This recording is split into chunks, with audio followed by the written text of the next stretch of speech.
College Countdown on 365 Sports Network. He is at Jack Allen TV. I am at Josh Neighbors _. The show is at CC Podcast JN.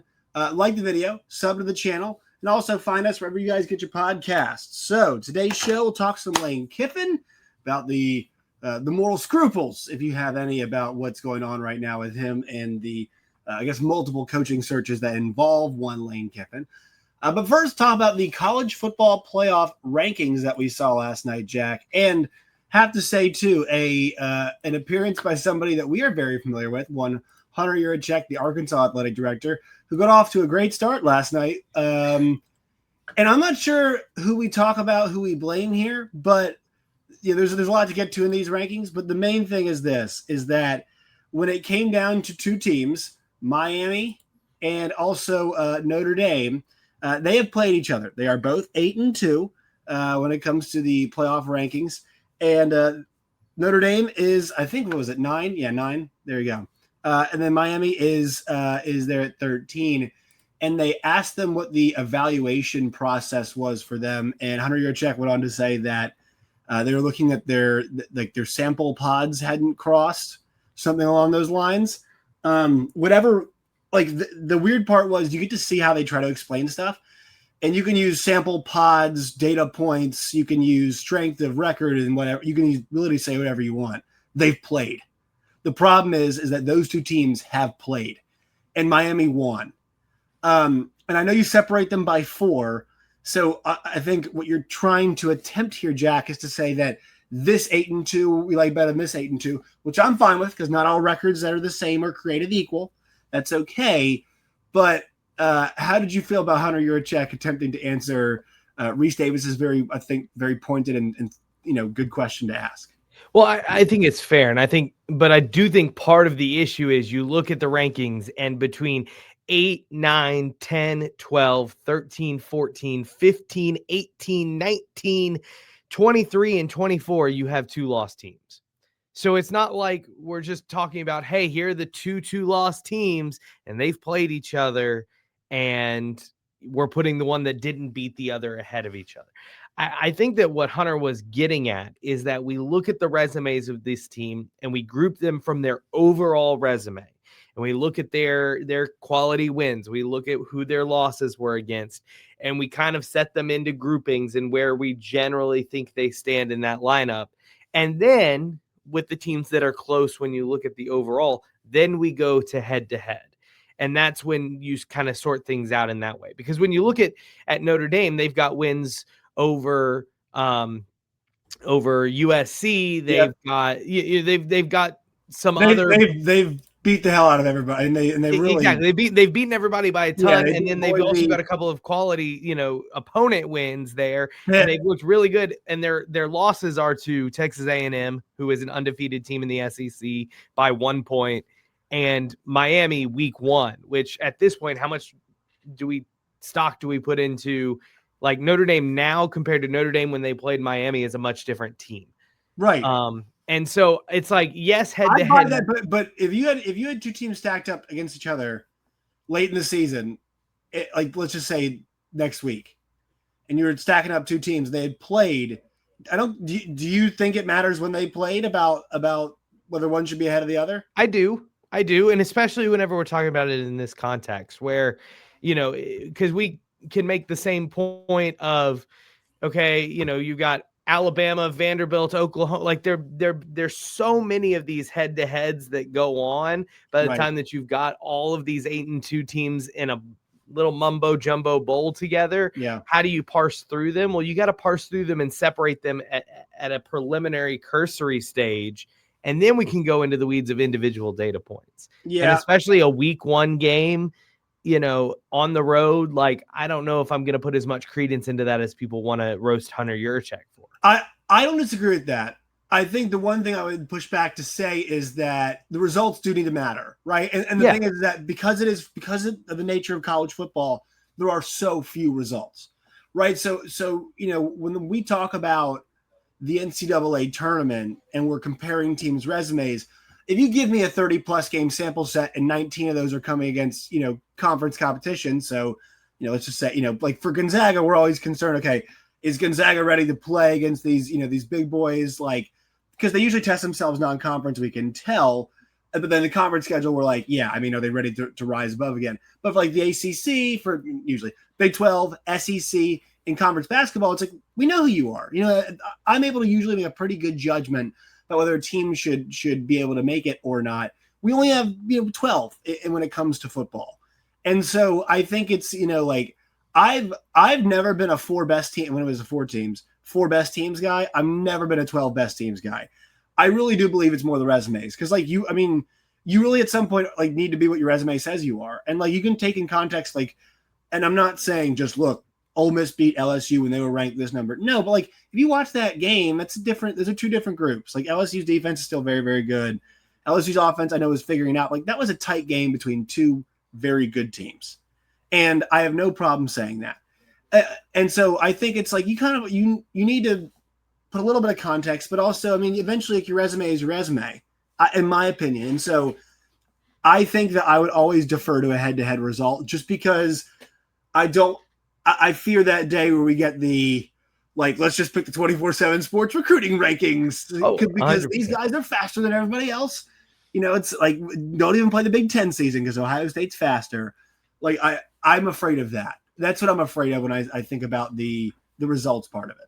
I just think that there's too much convoluted, you can get yourself into a trap really quickly if you just put head to head above all else.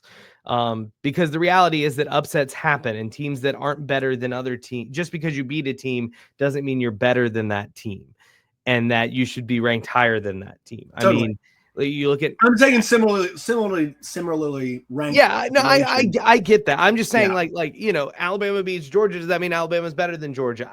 I wouldn't say that. I wouldn't say that Alabama's, and so they have one loss because you talk about data points, games have to matter. Well, guess what? Miami's game against SMU matters, a team that's not sniffing these rankings. Miami's game against Louisville matters, and they lost both of those games and did not look good doing so. And they should not be given a free pass just because they scheduled a week 1 game against Notre Dame and happened to beat a team that's a lot better now than they were then. Totally. Yeah. And I'm not necessarily saying for sure that Notre Dame needs to be ahead of Oklahoma, or excuse me, ahead of Miami, or behind Miami. But I think what I push back upon is the use of the jargon. Because there was no, in the answer to the question, there was no acknowledgement of the fact that you had played. Right. So whether that was by design or not by design, that's what troubled me is the neglect of the reality those two teams have played. So I think both can be true. Like, I think what you're saying is totally true. But if you're going to hit me with sample pods or whatever, I've heard the word the term that he used was, if you're going to use that, and you're going to say we're going to compare their losses. If you pick out the losses, well, one team's losses to another. So that does need to matter. Now I know it's ranked teams if you look in a vacuum, but also I think that has to matter. Do you have any problem with Ole Miss and Texas Tech? Problem with them being there? Do you think Ole Miss should be ahead of Texas Tech? No. Okay. Anything else you had a problem with, or is there anything you had a problem with? I'm just very interested in what's going to happen with the ACC.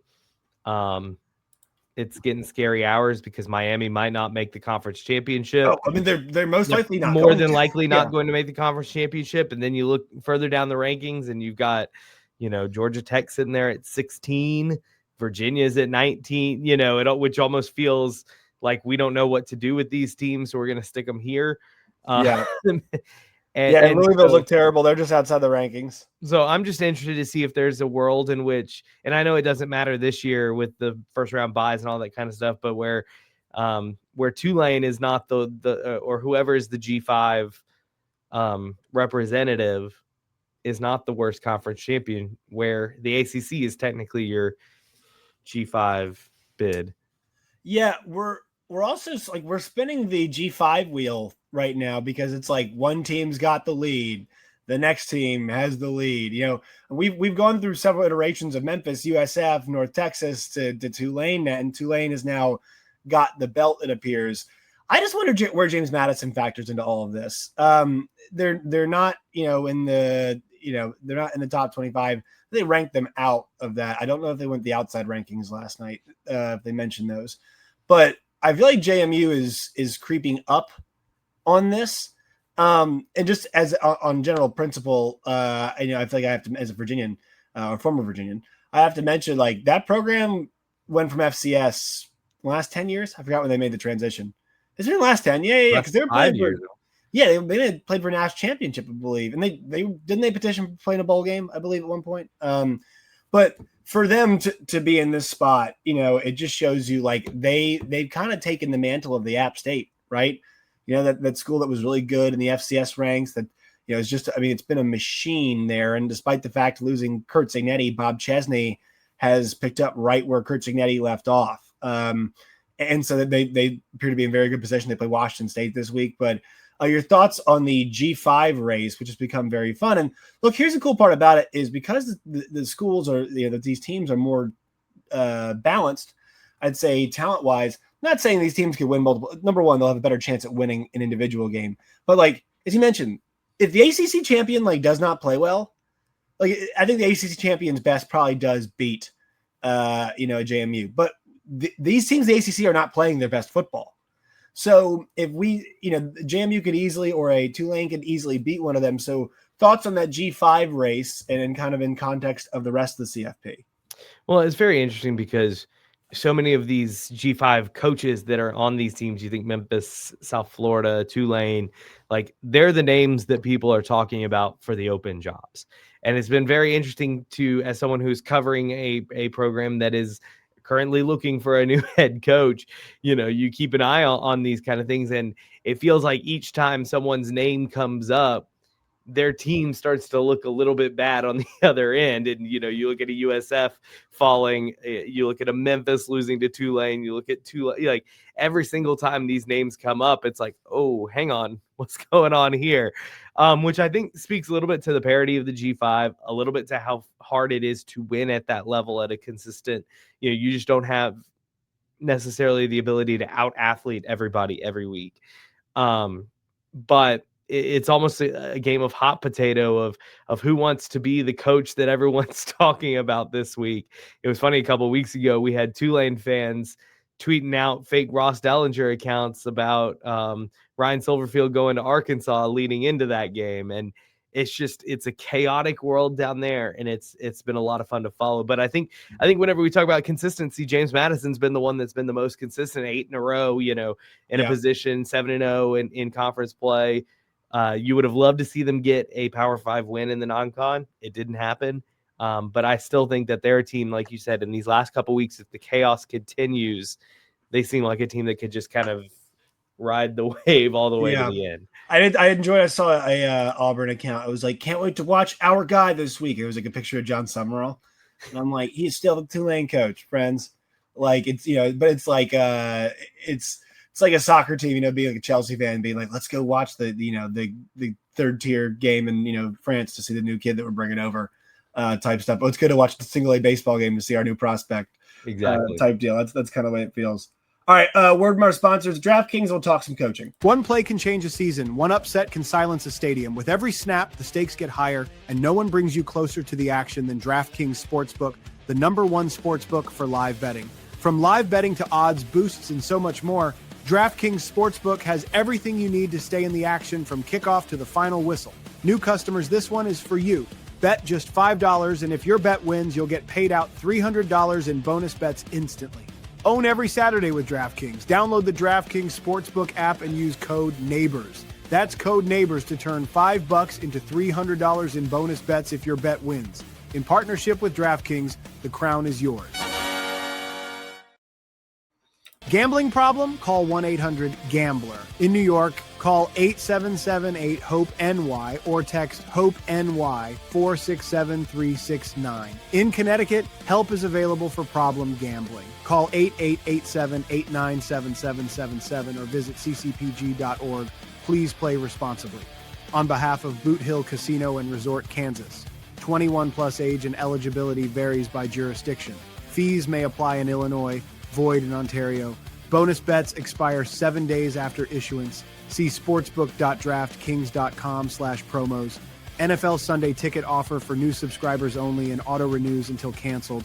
Digital games and commercial use excluded. Restrictions apply. Additional NFL Sunday ticket terms at youtube.com/go/NFL Sunday ticket/terms. Limited time offer. Yes, There he is. Franklin of Virginia Tech. I mean, he's it also could be, and it ends up being a good piece of business for Penn State because they just pay a $9 million lump sum up front. That's not obviously going to take into account what happens in the assistant situation.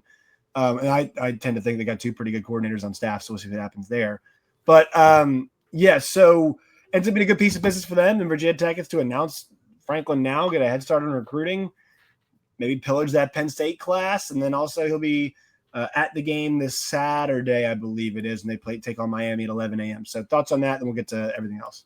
I think it's a great fit. We talked about it a couple of weeks ago, this idea of him coming in to a mountain school that's relatively in the same area, in an area that he has a good recruiting footprint already.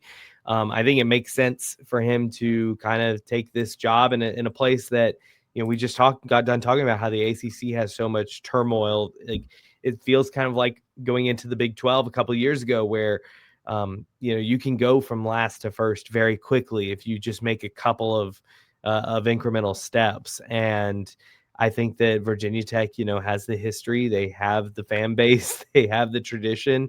I think that looks like there's the financial backing now behind it as well. And, it makes sense for him to jump into that. And like you said, you're at the point where it's early enough that he can make some move maybe on the guys that he's already built relationships with, and get them to follow him to Virginia Tech. And that's one of those things where you can instantly get into the conversation for an ACC title just by sheer talent acquisition the next couple months alone.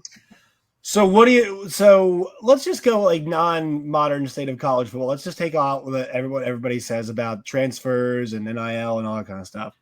How much of a problem do you have with Lane Kiffin and the way that he is looking very publicly at Florida and LSU? Do you have any issues with that?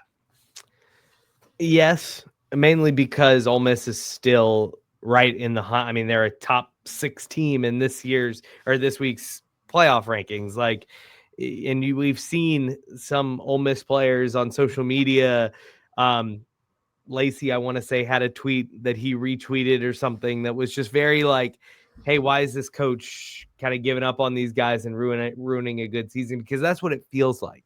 It may not be the truth. He may just be trying to play everybody, because that's what Lane Kiffin does, is he plays into the noise a lot. But I'd be very interested to see how that locker room is taking it. Because if I'm a player sitting in that locker room and my coach is telling me one thing about us coming together and playing the end of the season and competing for a championship, and at the same time I'm publicly seeing that his family, like being reported by newspapers, is at these other places looking at new jobs, everything that he says at that point rings hollow.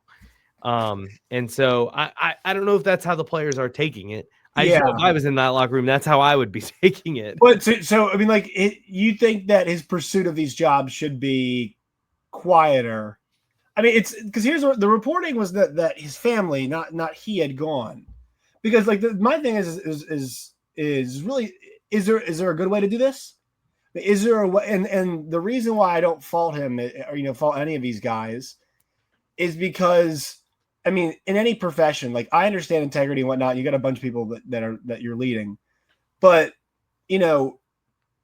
LSU to me is one of the best 3 jobs in the country, and it's not Lane Kiffin's fault that the calendar is the way it is. And so with that, this is when the coaching search happens. It just so happens to be during this push for a playoff spot, and this is not any different than what John Summerall and Tulane are experiencing right now. This is not any different than, what we're seeing with Morris at North Texas. I just think because it's a Lane, it's a bit more. And look, but all those teams have a chance to make it to the playoff.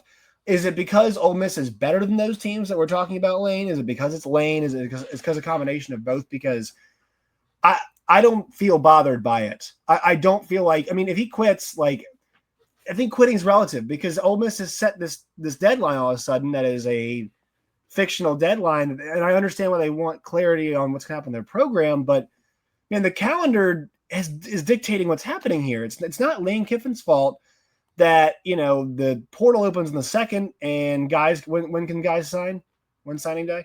It's mid-December. So it's like they might be prepping for games.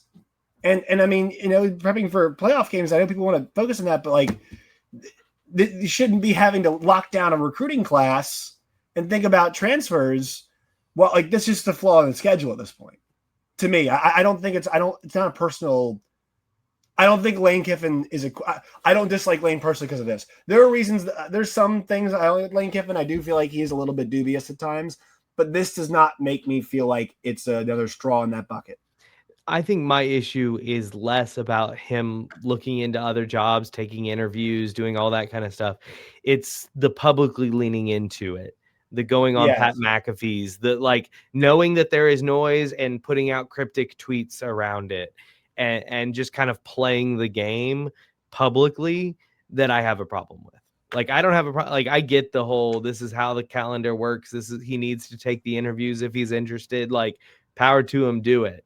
But the way that he has leaned into it and the way that Ole Miss has leaned into it, because it almost feels like Ole Miss is kind of playing a game to set it up to where it's like, oh, look, here's Lane was looking publicly at all these other jobs, and now he's going to stay at Ole Miss, which feels like a really good PR move to say, look, we're better than these other schools. But if I'm a player in the locker room trying to play for the team this year, it puts you in a bad spot.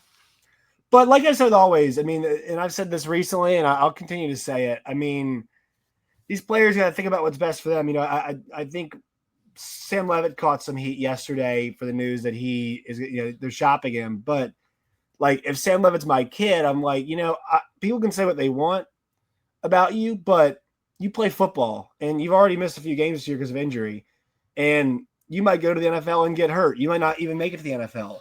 You kind of almost have a responsibility. This is one of your life skills. Like, you can make some serious money, play against very good teams, high profile, get good coaching.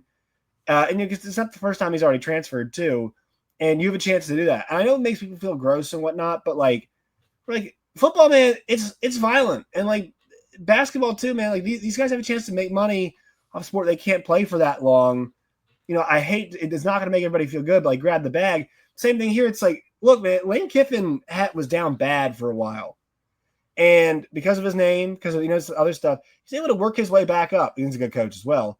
Alabama to FAU, now to Ole Miss. And, like if I could picture Lane Kiffin holding that championship trophy, Jack, I mean, LSU is a place where he can do it and do it more than once. And it's one of the best jobs. Like, he has really a chance to reach the pinnacle of the sport with an opportunity at LSU. And I mean, I know once again, it's going to take place at a weird time, but in an era where I'm doing the era thing, but I guess everybody's looking out for themselves. And so if that's the name of the game, which it has been for a while now, like I have no problem with him doing it. Like, does he have to stay at Ole Miss because the timing is not working out? You know what I mean? Because if he waits, then LSU is going to probably move on. And so that's the thing is that should Lane Kiffin have to pass up on a job because the timing's not going to work out and he's got to stay at Ole Miss forever? That to me, I know that's how their jobs work, but I don't know if that should be the way it is. The one pushback I'll have with that is just that there are exceptions made in for when coaches leave, in the sense that if he leaves Ole Miss to go to LSU, he can take his whole team with him. True. I mean, we've seen that. We saw that at Southern Miss. Like we talked about it last week. This idea that just because you're not in your spot on signing day doesn't mean that there are not going to be opportunities for you to bring in a solid class.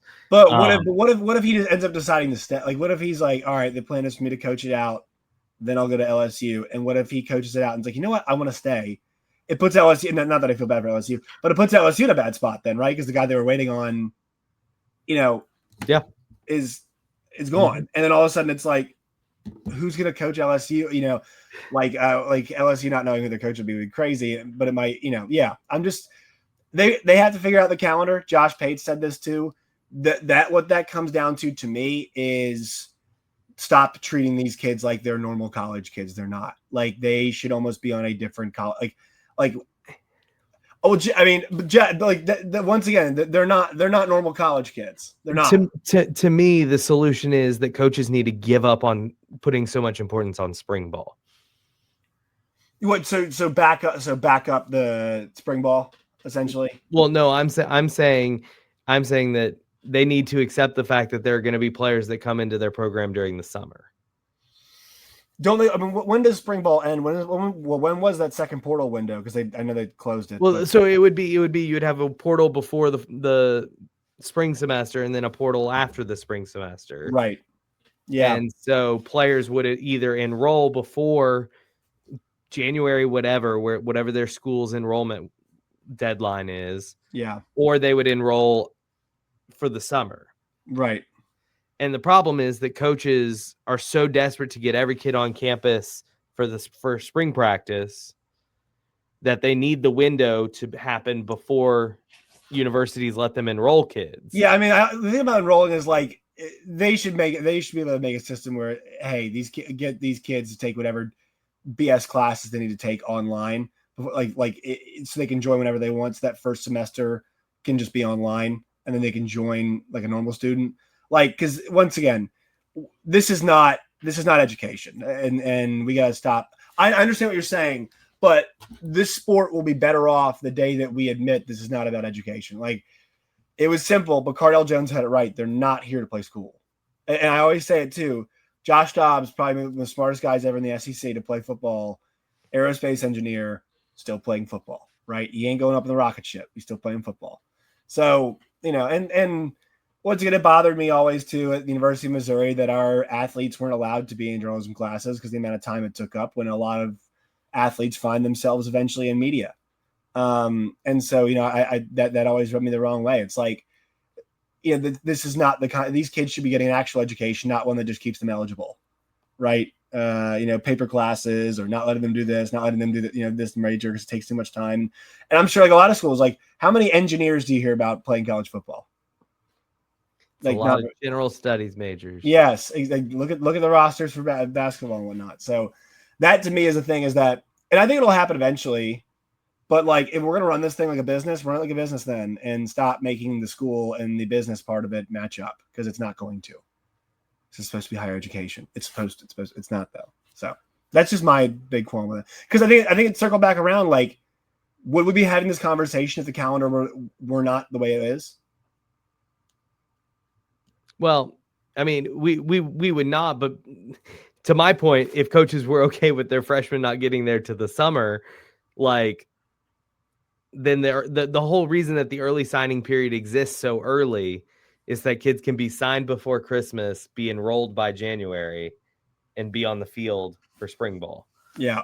Yeah, that is true. It's gotten to the point where if you're not going to be able to graduate early and get there, a lot of schools are like, we don't want you. Yeah, that's really crappy for those kids to have to do that. Exactly. But once again, it goes to it being messed up. It goes to the entire the scheduling boys mess. I understand what you're saying, but does that fix the signing class? I guess that's like fixed signing class issue. What about the transfer window at the beginning? Would you just keep one window, or you go back to two? I mean, I would go back to two, okay. But or have just one and have it be after the spring. When would you put your pre-spring one? I mean, I would put it in the place that it is now. In January, or the one that's okay, so you do there, and then you do one afterwards too, basically when the term is over.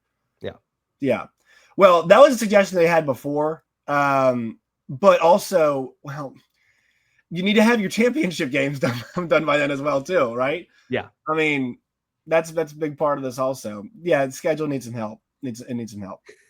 Yeah, it does. Where do you think the LSU search ends? What do you think happens this week? How are you feeling? I think we're still probably at least a week off. I don't see anything happening till maybe next Sunday at the earliest, but I still think we're a little ways off in terms of piecing together, especially because so many of these coaches do have something to play for. I don't think you may have cursory deals that get put into place, but I think we're still too early in the game for most of these active coaches to be making public moves. Who do you think it ends with? I don't know, man. Like I want to, there's so much momentum behind Lane. Getting his family to campus is a big deal, but I mean, Florida's still right there in the mix with them. I don't know which way he The would calendar lead. also works out for Florida a little bit better. Yeah. Which is funny. And so, I don't know what the, yeah. I don't, LSU might have a bowl, like the bowl game matters, but like at least Florida's gonna be like, they'll be dunzo with everything. It doesn't. I'm not sure they're gonna be on a bowl game, so we'll see. All right, Jack, where can the folks find you and your work and all of its variety? Jack Allen TV on Twitter, KTV.com. We're starting to make the transition into basketball season. We have a big special coming up December 11th to get you ready for that. I'm headed to a UCA A-State women's basketball game tonight. Oh, I had A-State women's basketball this past weekend. Foul Fest. Shoot a lot of threes. I'll foul a lot. All right, Jack, appreciate you. We'll talk to you next week. Sounds good.